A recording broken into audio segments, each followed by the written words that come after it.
बचपन और जवानी के बीच एक ऐसा टाइम होता है जिसे हम टीन एज कहते हैं। और उस उम्र ने हर लड़के लड़कियों के जीवन में एक ऐसी कहानी होती है जिसे वे अपने अंदर ही रखते हैं।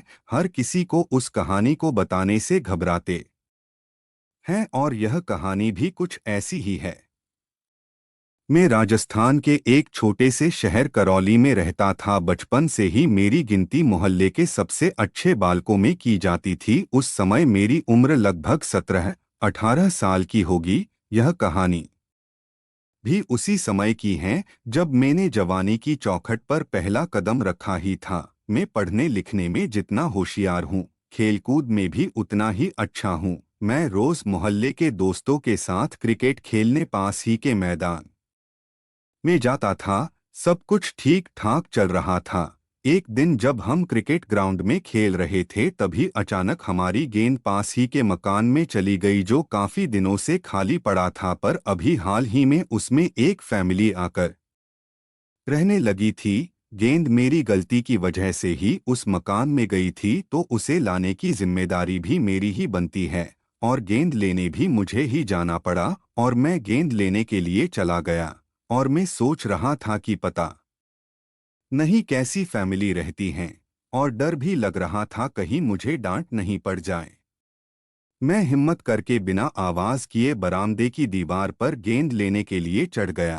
तभी अचानक मेरी नजर मकान की खिड़की पर गई। मैंने देखा एक 29-30 साल की औरत सिर्फ टॉवल लपेटे बाथरूम से निकल रही थी। यह नज़ारा देखकर मैंने अपने जीवन में पहली बार अपने अंदर आ रही जवानी को महसूस किया था। ये सब देखकर मैं गेंद के बारे में भूल गया और अब मैं छुप छुप कर सिर्फ उस औरत को ही देख रहा था।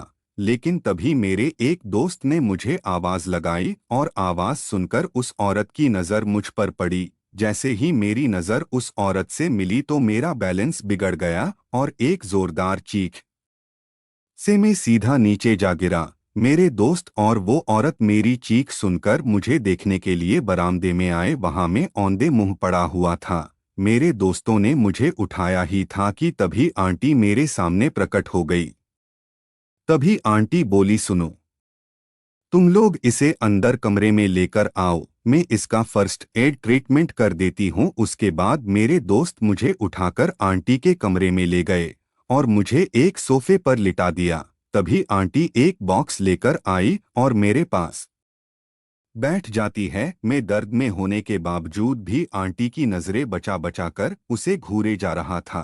उसका गोल मटोल चेहरा, बड़ी बड़ी आंखें, गुलाबी होंठ, साड़ी के बीच झांकती हुई पतली सी कमर, चेहरा पर एक प्यारी सी मुस्कान और उसी के साथ गाल पर डिंपल।